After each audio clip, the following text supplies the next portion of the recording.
Maayong gabi, mga igsoon. Ani ata karon sa ika-unom nga gabi diri sa atong week of prayer.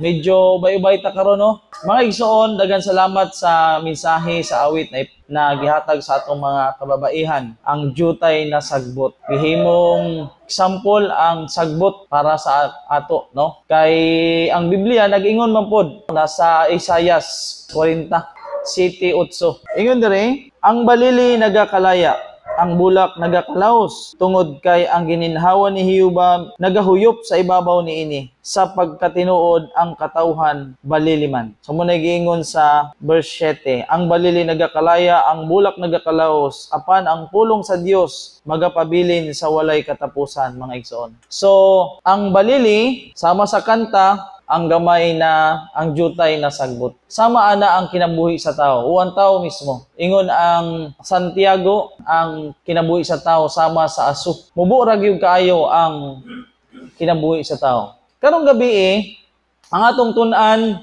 ay may tungod sa gitawag nga revival and reformation. Atong tun-an, unsa kaimportante ang revival and reformation. Nga naman nga ang Ginoo nanawagan sa iyang katawhan sa revival and reformation. Nga giingon sa Prophet in Kings 626 paragraph 1. Gi-discuss gyud na didto, mga igsoon. Karon, kinahanglan masabtan nato unsa ning gitawag na revival o unsa ning gitawag na reformation. Kay ang Ginoo nanawagan ani sa iyang katawhan, tapos wala ta kasabot unsay revival, unsa po'y reformation, murag maglisod ta. Murag maglisod ta na. Okay. Ang but pasabot sa revival, kung imo nang basahon sa last day events, revival and reformation must take place under the administration of the Holy Spirit. Ang revival at saka reformation ilalom na sa pagdumala sa balaan nga espiritu. Na siya. At kung tanawon po na nato sa Christian service, giingon dito na Christians should be preparing for what is soon to break upon the world as an overwhelming surprise. And this preparation they should make by diligently studying the Word of God and striving to conform their lives to its precept. God calls for a revival and a reformation. Muna siya. Oo. So, kitang mga Kristiyano, kinahanglan maandam ta sa unsa man, sa mga panghitabo sa kalibutan, no? Ingon na, this preparation they should make by diligent studying the Word of God. Word diligently. No? Kung atong kuhaon ang meaning sa diligently, ma-apply ka nato na sa atong kabutang karon? No?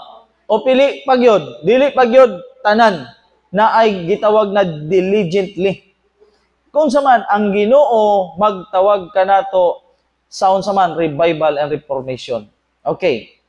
Unsa man ning akong gitan-aw sa dictionary, unsa ning revival, mga igsoon. For revival, the dictionary gives restore, to refresh, to renew, to reawaken, to reestablish.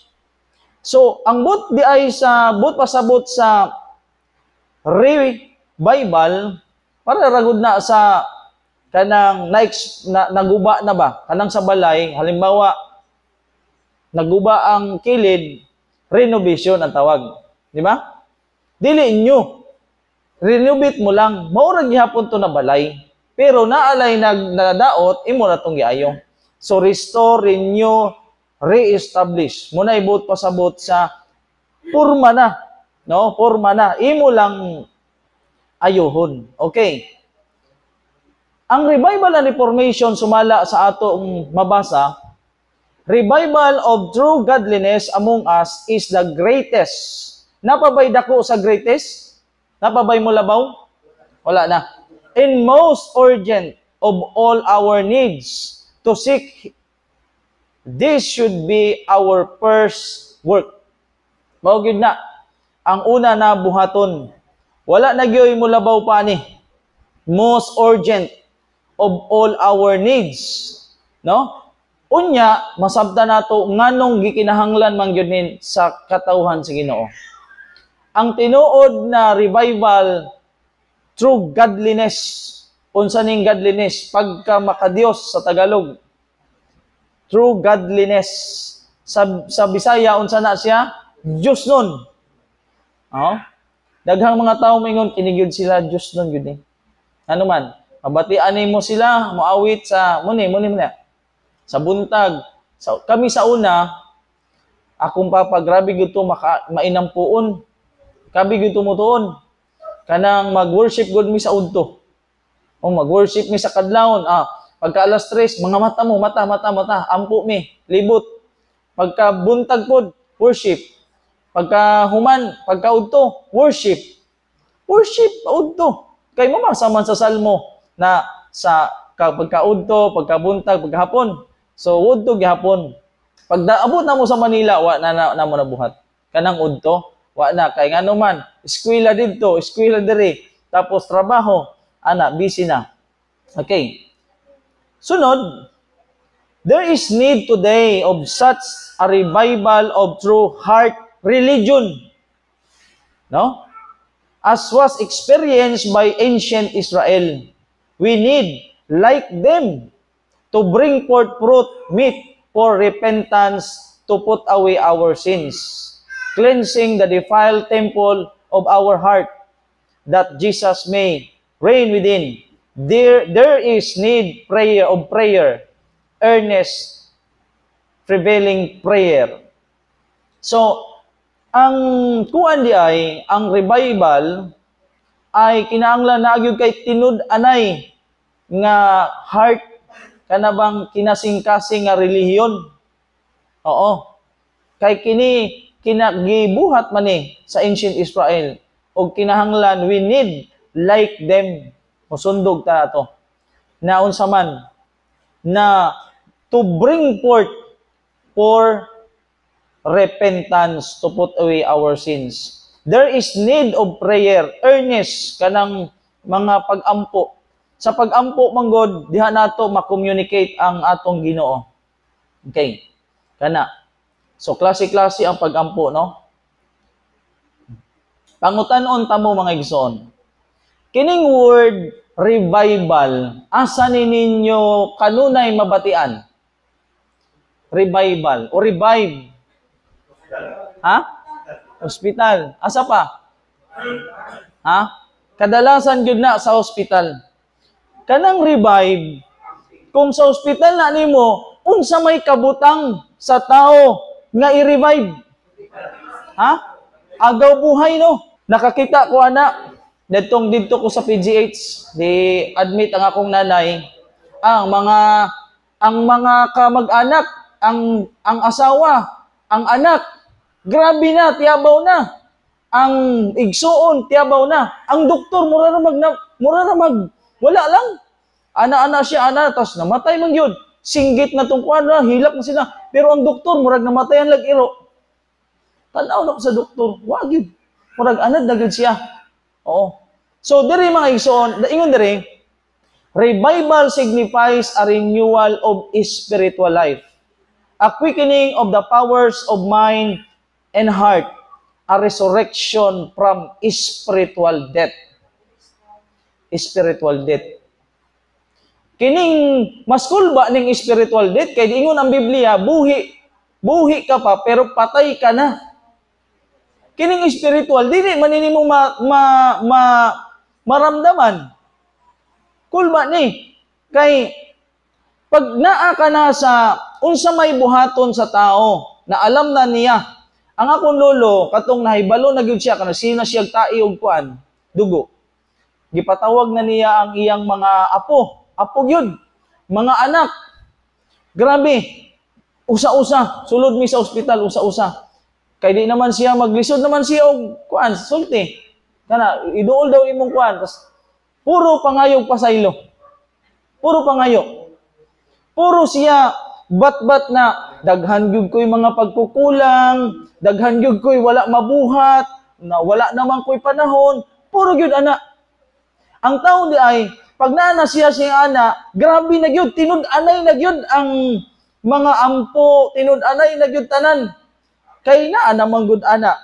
So muna siya, ang mga tao pud ana, naagi tinud-anay nga unsa man, kinasing-kasing, tinuod nga kasing-kasing, tinud-anay gyud na pag-ampo. Muna siya ang gitawag na revive. Ibig sabihin, padulong na gyud sa gitawag na kamatayon. Muna siya. So atong tan-awon ang mga ano ngayon, ganyan, no? Malaman mo na, no? Pati ang kuan, dami na. Ano pa? Sa panahon na masabta na nato na nag-agaw buhay na ta, our Heavenly Father is more willing to give His Holy Spirit to them that ask Him than our earthly parents to give good gifts to their children. But it is our work by confession, humiliation, repentance, and earnest prayer to fulfill the condition upon which God has promised to grant us His blessings. A revival need to be expected only in answer to prayer, mga igsoon. So, mao na siya. Kita gyud ko. Grabe. Grabe, dili na masabtan ang unsa nay kuan basta. So ingon ang Ginoo, wala gyud makapugong bisan usa ka minuto sa kinabuhi sa tao kung kini mawala. Ingon dire, ang mga punto nga gibanggit ani mga igsoon, kinahanglan gitawag na toro. Unsa ibut pasabot sa toro? Ha? Bugos. Unsa pa? Kompleto. Kompleto gyud. Tibuok. Muna giingon na gihugma ang Ginoo sa tibuok gyud. Wala gyud kulang. I tell you that there must be a thorough revival among us. There must be a converted ministry. There must be confessions, repentance. Kining kumpisal god. Mura og wala nato ni gi-practice. Pag sa Ginoo, mo kumpisal ta. Sayo pa nang ampo na Ginoo pasaylo ako sa tanan nga mga sala. Dili na kumpisal. Walay ana na kumpisal. Oh, unsa man ang ubot pasabot sa kumpisal? Isugid yun nimo, specific, usa-usahon yun na nimo. Oo. Kay dili man pwede na, pasaylo ako, Brad. Unsa may sala nimo? Basta pasaylo alang ko. Di, may nga na. No? Ang pagkumpisal, pagrepentance, muna siya mga igsoon, gikinahanglan. Thorough work before it shall be forever too late. Na ako'y kaila na amog yung kay naghingalo naman, Brad, puntahan mo talaga to. Wala kong pamasahe, Brad. Di, mag-ano tayo, balikan. Puntahan mo, galing Manila, papuntang Zamboanga. Puntahan mo. Bigyan, budget. Pagkain mo, pamasahe lahat, pabalik. Kausapin mo, nasa banig na. Ang kanyang misyon, papasambwanga. Pumunta man ng laing lugar. Dili bad kay bisag makita akong naong di man tukuan. Dantig mga pila ka adlaw namatay. Oh, unsaon pa man na? Ang tuyo mo na wa man siya minadto. Kay dili yung kunog kay kwan. Wala man kakaybalo katong nag-away mo. Kung siya katong sa panahon na nagtinghingalo na, iba naman po to siya. Wala man gyud. So lisod mga kapatid, ingon to, thorough work before it shall be forever too late, mga igsoon. Okay. No? So muna siya, pagkakuan, mauna na siya. Pag dili masolusyonan, buot pasabot mga igsoon, kitang tanan, nagakinahanglan o gitawag na revival. Spiritual revival. Mahimo lang nato ni pinaagi sa Holy Spirit. Revival and reformation must take place under the ministration of the Holy Spirit. wala na. Kumbaga, kung patay na tayo spiritual, di na ang patay dili na siya dili na maapektuhan, dili na makadungog, dili na wala na gyud. Mo nay pinakakulba na kamatayon. Okay. Dirita sa gitawag nga reformation. Oh? Akong gitan-aw sa dictionary ang word reformation. Oh? For reformation, the dictionary gives this definition: to make better morally, change for the better. Okay. So akong gitan-aw saan kaya ang atong ilustrasyon. Akong nakita diha ang alibangbang. No? Sa una, ako nang gi-search ba, naapo di nindot kayong alibangbang tuwa sa sulod sa adus ilawom sa ilog. Tuwa na siya dito. Tapos dito siya nabuhay sa ilalim ng tubig. Pagka human, pag mudako na siya, makalupad siya, makakuan siya dito sa kuan, tapos lain kayo yung naong. Tapos dito na siya mo stuck dito, hantod sa mahingana na. Muna gitawag na reformation. So muna ang gihatag sa dictionary. Unsa may giingon sa spirit of prophecy. Ingon diri. Brethren and sisters, we need reformation that all who are redeemed must have through the cleansing of mind and heart from every taint of sin. Oh? Ang reformation di ay paglimpyo sa atong mga huna-huna, sa atong kasing-kasing. Unsay giingon sa Ginoo? Magbag-o hinuon kamo sa inyong mga panghuna-huna. Ayaw mo paghiuyon ni ining kalibutan, kundi magbag-o. Do not conform to this world, but renewing of your mind. Kung unsa ang atong nasa huna-huna, no?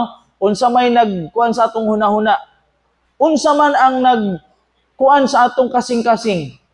Unsa ning kasing-kasing, grabe ni siya. Ha? Unsa ingon sa Jeremiah? Deceitful in all things, sa tanang butang, sa tanan, part sa lawas, maugin niya siya deceitful. Mandaraya gyud ni siya. Ang gusto sa Ginoo, bayluan ni, alisda ni og bag-o nga kasing-kasing, dahil ang kasing-kasing mahugaw.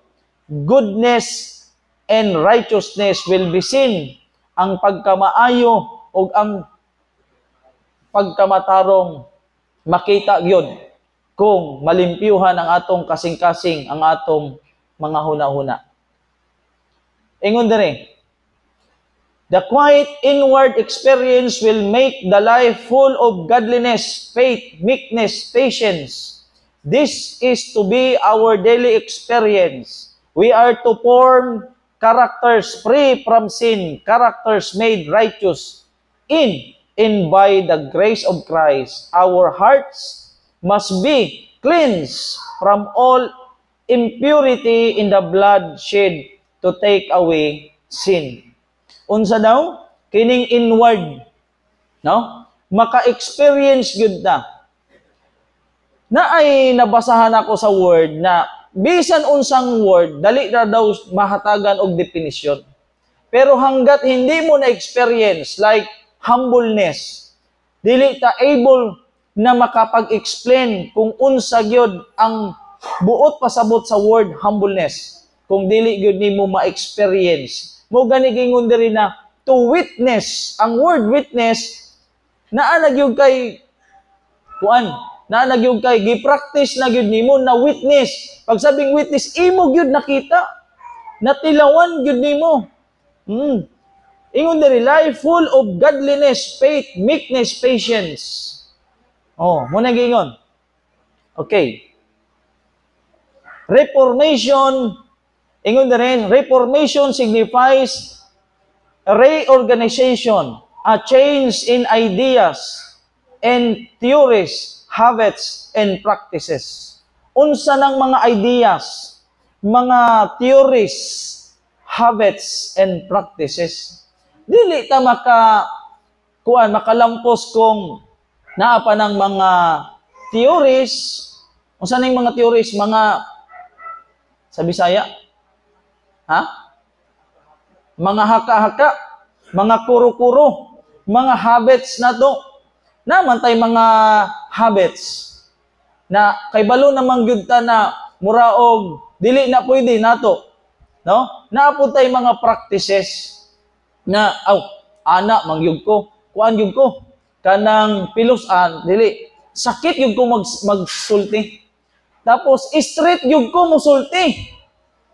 Oh, nindot sa may mga panahon na nindot yang mo straight ka gyud og sulti. Pero kung mo na gyud ang imong karakter ay kuan gyud ko. Moana man ta. Di ba? Moana man tayo doon, no? Na mingon na ana gyud akong kinaiya gyud. Sakit gyud ko musulti. Oh, straight gyud ko musulti. Muna. Pero kung mauna mga igsoon, ambot pa sabot dili ta gusto magpabag-o. Mura giingon nato na dili na gyud ta mabag-o. Mauna gyud na ang atong kinaiya. So dili nato na pwede irason. Ideas, theories, habits and practices. Reformation will not bring forth the good fruit of righteousness unless it is connected with the revival of the Spirit. Okay. Kini ra bang mga igsoon, atong ikuan gamay ning word reorganization. Kay mao manggod ni ang usa sa kalalisan. So kay balo na ta na ang mga kauban nato na miadto sa lahin ba? Unsa may pagkakaiba sa reorganization at saka sa titawag na new organization? Ang reform, revival, ang sabi ng dictionary, restore, re-establish, renew, no? Reawaken. Pag sinabi na new, bag-o na. Dili na restore, renovation. Ingon dere, ang word na gigamit dere, reorganization. Dili new organization. No? Unsa ingon sa last event, sa certain messages, after the passing of the time, God entrusted to His faithful followers the precious principles of present truth. Ingon dere, the Lord has declared that the history of the past shall be rehearsed as we enter upon the closing work. Nasulod na diayta sa katapusan nga trabaho. Every truth that He has given to these last days is to be proclaimed to the world. Every pillar that He has established is to be strengthened. We cannot now step up the foundation that God has established. We cannot now enter into any new organization. For this would means apostasy from the truth. Lahi gyud ang reorganization sa new organization. Pag nag-new organization ka, bisan unsaon nimo pag-angkon na ikaw ay tinuod, ikaw ang remnant, unsa man ang giingon? Apostasy from the truth. Walay giingon dito na magbag-o ka og organisasyon. Ang giingon diri, angkon man ta. Kitang mga 70 Adventist, angkon gyud ta. No? Na dili ta tanan na ay pay disunion. No, gani atong gitun-an ganina. Kinahanglan gihapon na musunod ta dito sa kuan sa Ginoo. So muna siya, ako ra ni siyang gipahakpiaw sa inyo, no? Kay kadaghan na gyud ko naka-encounter ani dito sa Palawan, mga igsoon, no? Ang pagkakaiba. So padayon ta. Ingon dere, the time has come for a thorough reformation to take place. When this reformation begins, the spirit of prayer will acquit every believer and will banish from the church the spirit of discord and strife. Unsa daw? Ang kanang mga believer na nabanish na sa church. Unsa ibig sabihin banish? Nawala na. Na mga backslide na. Oh, wala na misimba. Ingon din mawala sa ng atong mga tao na nawala sa church, the spirit of discord and strife, those who have not been living in Christian fellowship, wala na makipag-fellowship, will draw close to one another. Kung magsugod na sa matag usa kanato ang reformation, naanana siya mga igsoon. Musugod na ang mga wala na sa simbahan, mumalik na sila at maklose na ang matag usa. Unsa pa? One member working in the right lines will lead other members to unite with him in making intercession for the revelation of the Holy Spirit. There will be no confusion because all will be in harmony with the mind of the Spirit. So ang matag usa ka mga membro di ay mubuhat na gyud siya sa tamang linya na lead other members to unite with him. There is no confusion. Nganong naatay lalis? Nganong walang unity? Kay confusion man ang uban. Napa may confusion. Pero moabot gyud ang panahon na magsugod na ang revival and reformation. Ang mga hindi na musimba, hindi na nakipag-fellowship, makipag-fellowship na. Usa pa, the barriers separating believers from believers, dili ni tagagawas ha?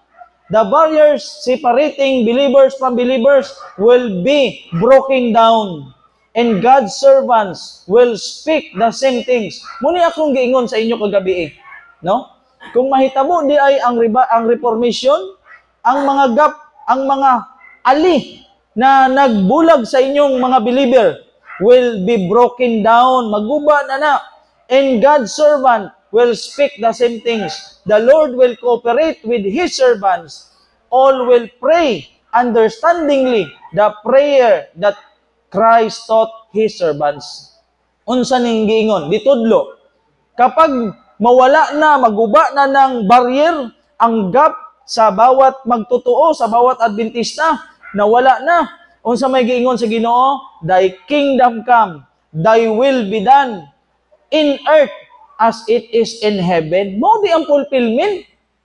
Kapag magkabaton o revival and reformation, tinud-anay, no? O reformasyon, ang mga barriers, ang mga differences, ang mga mawala na. O kita musulti sa sama ra gihapon na mga butang. O mauna ang fulfillment sa gitudlo sa Ginoo na pagampo. Mauna siya mga igsoon. No? Derita. We need a thorough reformation in all our churches. Kinahanglan gyud niya na makakuan gyud sa bug-os nga reformasyon. The converting power of God must come into the church. Seek the Lord most earnestly. Put away our sin and tarry in Jerusalem till ye be endowed with power from on high. Let God set you apart to the work. Purify your souls by obeying the truth. Faith without work is dead. Put not off the day of preparation. Slumber not in a state of unpreparedness, having no oil in their vessels with your lamps. Unsa pa? Let none leaves their safety for eternity to hang upon per adventure. Let not the question remain in perilous uncertainty. Ask yourselves earnestly, am I among the saved or the unsaved? Shall I stand? Makabarog ba ko? And shall I not stand? He only that hath clean hands and a pure heart shall stand in that day, mga igsoon. Revival and reformation niya, unsa ni? Kung dili gani mabuhat sa katawan sa Ginoo ang revival and reformation, kung wala ganing pagpaningkamot, wala ganing aksyon, mga igsoon, unsay giingon diri? Everyone needs now to seek the Lord. Mangitao na to ang Ginoo. God's people will not endure the test unless there is a revival and reformation. Unsa nga test? Ang katawan sa Ginoo kinahanglan mangita karon sa Ginoo. Ang katawan sa Ginoo will not endure the test. Dili di ay ta maka-endure, dili di ay ta makalahutay sa mga pagsulay sa ato individual unless there is a revival and reformation. God will not admit into the mansions. He is preparing for the righteous. One soul who is sufficient, self-sufficiency. Oo. Dili di ay tadadon dito sa mansyon, dito sa langit, ang usa ka kalag na unsa man, self-sufficiency. Magpatambag ka na, Brother Jury? No? Ang tao na self-sufficiency, di na mo dawat. Di na mo dawag tambag. Di na maminaw. Kaya unsa man, wala na'y makulang kanako. Need of nothing. No? Oo. So, unsa may kinahanglan sa bayan ng Panginoon? Makita nato ang atong mga panginahanglan. Makita nato ang atong kakulangon, ang atong atong kaluyahon, mga igsoon. So, kini, dili ta, God's people will not endure the test unless there is a revival and reformation. Dili na, ingon pa dito, dili na paliron lang ta dito sa langit. Tapos pag abot sa langit, mungin ka, ngano kaya naluwas man ko? Oh, dili nga na makasabot yung ka kung unsa gyud ang imong para ba na impasa ko ba pero dili ang kung unsa man ang mga test makapasa ka tungod sa imong preparasyon, dili ingon nakatsamba ka lang. Oh, so mana siya mga igsoon, ma-experience gyud nato, kinahanglan ma-experience, masulayan gyud nato ang kanang mapanagumpayan gyud nato ang test na mauna siya revival and reformation. Last, mga igsoon, ingon din sa 2 Chronicle chapter 7 verse 14. If my people which are called in my name shall humble themselves and pray and seek my face to turn from their wicked ways, then will I hear from heaven and will forgive their sin and will heal their land, mga igsoon. Unsa maning land? Sa Spirit of Prophecy, ang land represent new people in the last days. So kay ang sea represent people gihapon siya in the old world siya. So mo na siya mga igsoon na kung ang katawhan sa Ginoo motawag sa iyang pangalan, magpaubos sa iyang kaugalingon. Kaya katong atong gibasa, kanang self-sufficiency. Ang ingon dito, ang tao daw, ang hinungdan na wala siya maluwas, wala siya magpaubos sa iyang kaugalingon.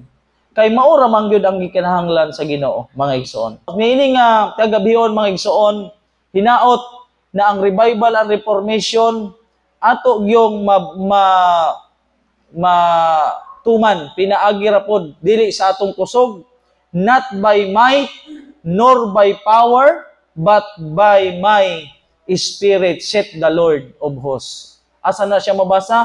Sa Sekaraya. Dili pinaagi sa kusog, sa gahom, kundi pinaagi sa balaan nga espiritu. Dira kutob at mayong gabi sa atong tanan.